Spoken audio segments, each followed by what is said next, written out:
The plane was falling out of the sky, and there was nothing anyone could do about it. Both engines were on fire. The cockpit had already lost power. Inside, two pilots were screaming at each other over how to bring this thing down without killing everyone on board. In the back, passengers were crying, praying, holding hands with total strangers because they thought this was the last thing they'd ever do. Then the pilot made a call nobody expected. He aimed the nose of the plane straight down toward the ocean and decided to bring it in his own way. Somehow, against every odd, the plane hit the water and held together. For 1 second, it actually looked like they were going to make it. That's when the coral reef ripped the whole thing apart. Nobody on this flight had any idea it would end like this. A few hours earlier, this was supposed to be one pilot's last flight before retirement. Nobody on this flight had any idea it would end like this. A few hours earlier, this was supposed to be one pilot's last flight before retirement. Rich was living his last night as a pilot. He grabbed the mic and sang karaoke like the whole place belonged to him. But not everyone at the hotel was celebrating. First Officer Ben picked up a call from his wife, and her voice was already tight with anger because he had promised to come home. Instead, his schedule had changed again. What she didn't know was the truth. Ben wasn't stuck with a changing schedule. He was picking these flights on purpose, just to stay away. The next morning at the airport, a passenger named Dan got caught smoking near the gate. An employee scolded him. The second she walked away, Dan lit up another cigarette like nothing happened. His tablet was almost dead, so he hooked it up to a power bank and shoved both into his suitcase. At check-in, the staff asked if his bag had any batteries in it. Dan looked them straight in the eye and said no. Meanwhile, Ben overheard a young girl named Cora telling her father Declan that she was scared of flying. Declan brushed it off instead of comforting her. Ben stepped in and tried to explain that flying was safer than most things she'd do that day. Cora wasn't interested, and she hit back with attitude and sarcasm. As soon as Ben walked off, Cora's stepmother Jaya secretly slipped a tracking device onto her son Finn. She set up the tracking app on her phone. At the gate, an esports player named Lily accidentally bumped into a wrestler named Hutch. Hutch didn't let it go. He started mocking gamers and got in her face. The more Lily pushed back, the more he seemed to enjoy it. Her team leader, Sam, stepped between them before things got worse. Right before it turned into a real fight, Hutch's coach dragged him away. When Sam and Lily finally tried to board, Dan cut straight in line without a word. Up in the cockpit, Ben was reading the technical report and noticed something wrong. A fan wasn't working properly. He told Rich they shouldn't take off until it got fixed. Rich didn't want to hear it. He reached over, reset the fan himself, and decided they were flying anyway. When Ben went back to double-check the flaps, Rich mocked him for overthinking everything. Once they were in the air, Rich brought it up again, joking that Ben probably wanted to punch him earlier. Then he got real for a second. That same attitude, the one that made him too stubborn to listen. But hey, at least they could laugh about it now. A while later, the plane hit a rough patch of turbulence. It only lasted a second, so nobody worried. Back in the cabin, a passenger named Matt couldn't stop staring at flight attendant Zoe. His friend Becky shut that dream down fast, telling him he was a 5 and Zoe was a 9. Meanwhile, Sam was having a real conversation with Lily. He told her they almost lost their last big match because she planned too much and trusted the team too little. Lily wanted to know something else. Why was Sam too scared to read the letter she wrote him? Sam promised he'd read it once they landed. Then he walked off, staring at that letter, torn about what to do. Elsewhere on the plane, Declan told Cora to be nicer to her new family. She wasn't in the mood to listen. When Declan and his partner Jihyo started kissing in front of her, Cora made gagging noises just to annoy them. The couple ignored her completely and disappeared into the bathroom together. Around the same time, Finn's tablet finally died, and he went looking for his mom. Cora, being petty, told him she was in the pool at the back of the plane. Finn actually believed her and wandered off, getting completely lost. Matt spotted the confused kid wandering around and invited him to sit down and play a game instead. A few minutes passed, and Cora started feeling lonely. She walked over and knocked on the bathroom door, waiting for her dad to come out. Down in the cargo hold, Dan's power bank had been quietly heating up the whole flight. It finally gave out and burst into flames. The fire spread fast, jumping from bag to bag inside the container. Up in the cockpit, an alarm started screaming. Ben immediately triggered the fire suppression system, but it didn't work the way it should have. He got on the radio with air traffic control and got clearance to land at the closest airport. 2 crew members rushed down into the cargo hold to fight the fire themselves. Their extinguishers weren't nearly enough, and the flames kept growing. That's when the plane hit a violent shake and tilted hard. The burning container rolled loose and slammed straight into a set of gas tanks. A small explosion tore through the cargo hold, punching a tank clean through the wall and destroying the plane's pressure seal. The plane started dropping fast. One of the ruptured tanks burst through the cabin floor and went bouncing wildly through the aisle, killing a passenger the second it hit his head. The violent shaking threw Declan and Jihyo face first into the bathroom mirror, and that's when everything changed. The whole cabin lost pressure at once. Loose items went flying everywhere, slamming into anyone in the way. Cora was almost sucked straight out of the plane through the broken hull. Lily lunged forward and grabbed her just in time. Everyone who was conscious scrambled for oxygen masks. Declan and Jihyo, both knocked out cold, never got theirs. After several brutal minutes of shaking and freefall, Rich somehow wrestled the plane back under control and leveled it out at a safer altitude. He got on the intercom and told the passengers the truth. There was a fire on board, and they were diverting to the nearest airport in Guam. Sam came out of the bathroom and tried to make his way back to Lily. Flight attendant Zoe blocked him and forced him into the nearest open seat, since moving around was too dangerous now. The second she looked away, Dan snuck into the bathroom for another cigarette. Cora wanted to go find her parents, but Lily held her back and refused to let go. Then the burning container down below got sucked straight out through the hole in the fuselage. It slammed into one of the engines and set it on fire. In the chaos, Zoe caught Dan again and sent him back to his seat.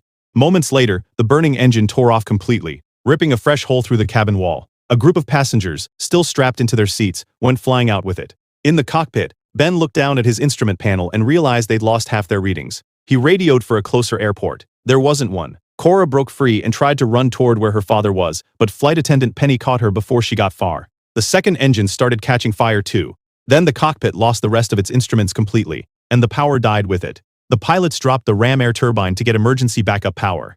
It wasn't enough to restart an engine or dive for extra speed, so they had no choice but to dump the fuel. Rich came on the intercom one last time and told everyone to brace for impact. The whole cabin started crying and praying at once. As the plane dropped fast toward the water, Ben and Rich argued over how to bring it down. Ben brought up the idea of a cartwheel landing. Rich finally agreed to try it his way instead. He locked in, pulling on every bit of training and instinct he had left, fighting to keep the plane level. Somehow, it worked. The plane hit the water and actually held together. But it didn't stop there. The plane kept sliding across the surface until it slammed straight into a coral reef. The impact tore the fuselage into pieces. People were crushed or killed by flying debris, and then a massive wave crashed through the broken cabin, flooding it and drowning even more passengers. Within seconds, the ocean was covered in wreckage, fire, and bodies. A handful of survivors clung to floating debris, screaming for anyone to help. Lily managed to swim to a piece of wreckage and grab hold. Out of nowhere, a shark clamped onto her leg and yanked her under. She fought back hard, broke free, and dragged herself onto a floating chunk of the plane. When she looked down and saw the deep gash the shark left behind, she completely broke down. She noticed the metal was sinking beneath her, so she forced herself to move. Back in the cockpit, Ben tried to wake Rich up, telling him they would have made it if not for that reef. That's when the windows started cracking under pressure. Penny told Cora to stay put and rushed to help Ben pull Rich free from his seat. When they finally got him loose, Rich screamed. His leg was crushed under a piece of twisted metal. Ben grabbed an emergency axe and tried to cut him free. Nothing worked, and Rich was losing blood fast. Rich knew this was it. He said his goodbyes to Ben and Penny and told them to go. They locked the cockpit door behind them, then found a wounded flight attendant nearby and pulled her free from her seat. Alone in the cockpit, Rich pulled out a photo of his family and started singing his favorite song softly to himself. The windows finally gave out, and the water took him instantly. The flood also blew the cockpit door open, knocking the others off their feet. Ben wrapped his tie around the unconscious attendant's wounds and told Penny they had to start searching for survivors. Meanwhile, in the bathroom, Jay woke up and immediately shook Declan awake too. In a panic, he threw the door open, and water came rushing in. Back near the tail, the plane section was standing upright, slowly filling with water. Matt shouted for help and only Zoe answered, tossing him a flashlight. While Matt worked to free Finn from his seatbelt, Zoe made her way down through the flooded cabin. Floating bodies kept startling her, and she slipped more than once, but she finally reached the bottom. Down there, she and Matt found Becky, unconscious but alive, and shook her awake.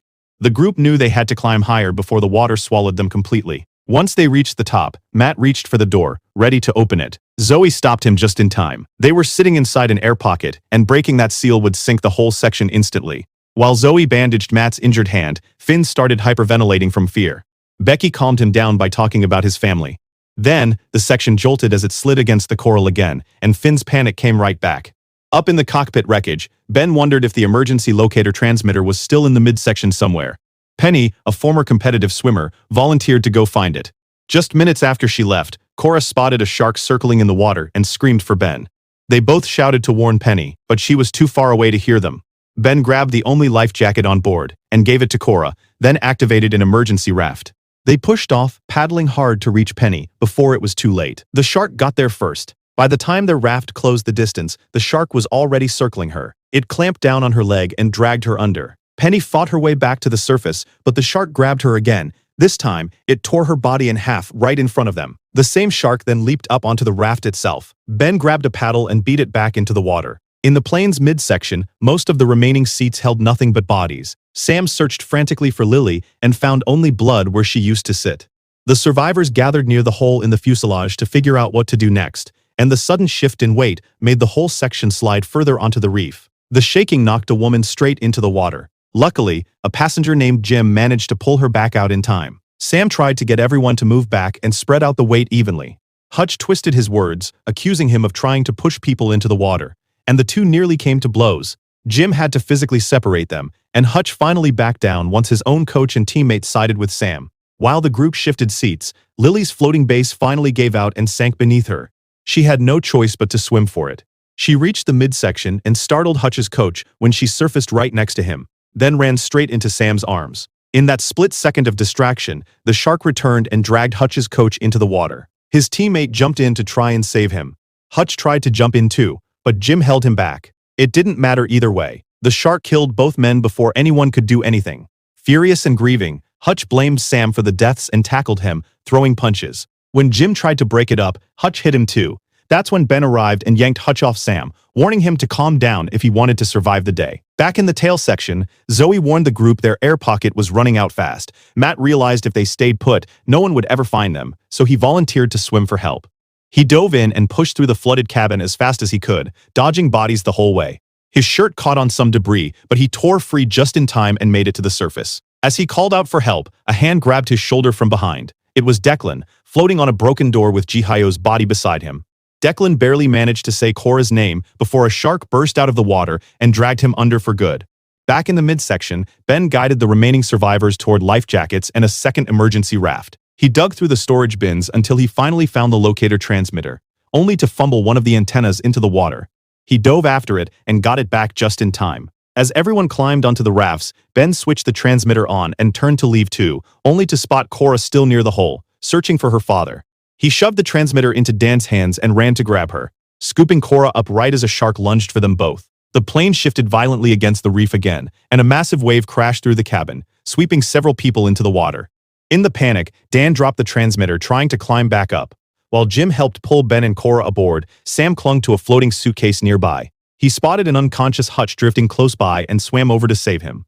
As Sam screamed for help, two sharks began circling both boys. On the raft, Ben asked about the transmitter and exploded when Dan admitted he dropped it. Dan fired right back, saying it was Ben's fault for crashing the plane in the first place. When they heard Sam's screams, Ben wanted to turn back and help. Dan refused to move, accusing Ben of just trying to feel better about himself. Dan threw the first punch. Ben hit him right back and told everyone they were rescuing the boys whether Dan liked it or not.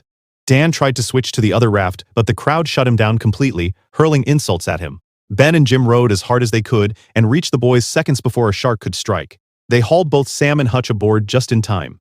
Back in the tail section, the group heard the metal groaning around them. Becky's granddaughter, Joey, decided it was time to move and grabbed life jackets for herself and Finn. Becky was too old and too injured to swim anymore, but Joey promised she'd come back for her. Joey and Finn dove in together, swimming hard through the flooded cabin. A floating body startled them and cost them some air, but they broke the surface safely, only to spot Matt's lifeless body drifting nearby. They found a life raft cube floating close by, and Joey pulled the cord to inflate it. Right as she was about to lift Finn onto it, a shark bit down on her leg and pulled her under. She fought her way free and swam back up, pushing through the pain to get herself and Finn onto the raft. Then her body gave out from blood loss and she passed out completely. Finn screamed for help as a shark kept ramming the raft from underneath. The shaking finally knocked him straight back into the water. On the other rafts, Lily heard something overhead and looked up to see a plane in the distance. Everyone started screaming and waving their arms as hard as they could. The plane flew right past them without stopping. Hours later, back in the tail section, the water had nearly filled it completely. Becky knew she wasn't getting out. She pulled out a photo of her granddaughter, said goodbye, and thanked her for filling her life with joy. By nightfall, a rescue helicopter finally began searching the crash site. The crew spotted a Chinese fishing trawler nearby and radioed them for help. On the rafts, Hutch thanked Sam for saving his life and told him to finally tell Lily how he felt. Sam admitted the rules didn't allow teammates to date. Hutch told him nobody actually cared about that rule. Nearby, Cora sat quietly, mourning the family she'd just lost. Ben tried to comfort her, showing her an old photo of his own family.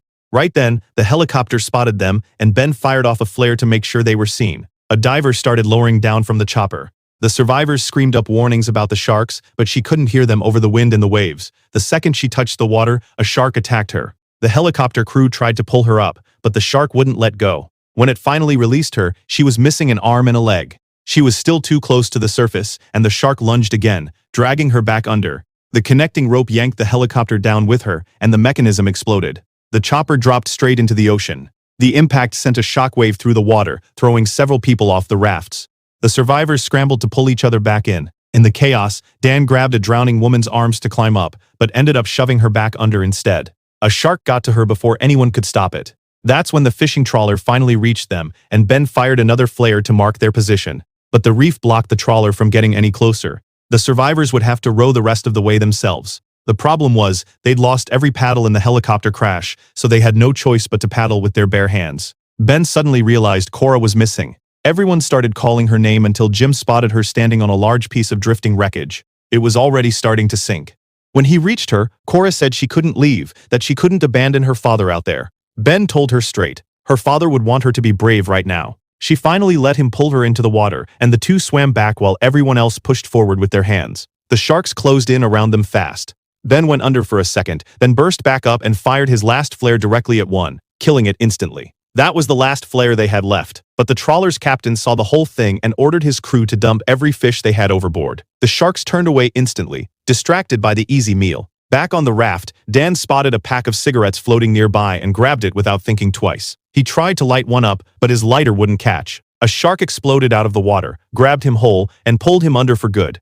By morning, the trawler had pulled every remaining survivor aboard. Sam told Lily the ocean had taken her letter before he ever got the chance to read it. Lily told him it didn't matter, he already knew what it said. But the team rules were still a real problem they couldn't ignore. After a long pause, Sam leaned in and kissed her forehead. Lily kissed him back on the cheek. Meanwhile, Cora was still mourning everyone she'd lost. When the survivors finally got phone signal again, she borrowed Ben's phone and pulled up the tracking app to find Finn's location. She showed the captain right away, and he steered the trawler toward the third raft. At first, all they found was Zoe. Then she pulled back a plastic sheet to reveal Finn hiding underneath, alive. The siblings collapsed into each other, crying and hugging. Cora finally said sorry for everything.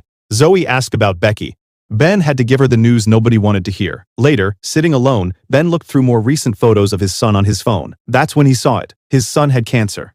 He broke down completely, then picked up his phone and called his family to tell them he was finally coming home. If you enjoyed this, smash that like button and subscribe for more.